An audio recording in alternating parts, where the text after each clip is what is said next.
Direct statement O 3-day notice. ang ating former president na darating siya, tingin namin propaganda lang yung lumalabas ngayon sa internet, no, sa social media na darating siya. Kasi gusto rin naming dumating siya dahil pinagbantaan nga niya yung mga congressmen na sinasabi niya, sisipain daw niya, wala namang virtual kick.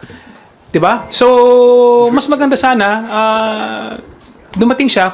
Naka-receive tayo ng mga ganong pronouncement that he will be attending. But of course, hindi pa naman po yun official na galing po sa former president that he will be attending on tomorrow's hearing.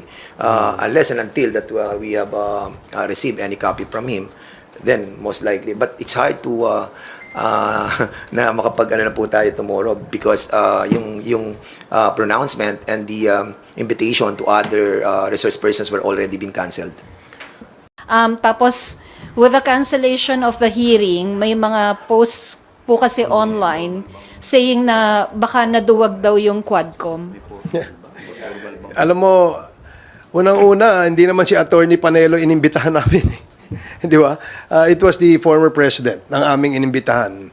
And we were informed that the lawyer or the counsel of the former president where we also received letters from the law office of Attorney Delgra. Yun lang yung hinihintay namin na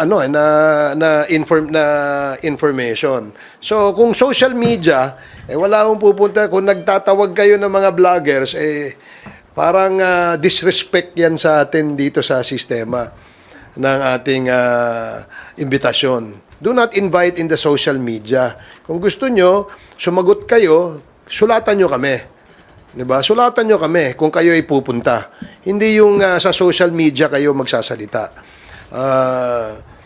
Of course, we appreciate the fact that pupunta ang ating dating Pangulo dahil yun naman po ang request ng ating mga kasamahan sa Quadcom, no?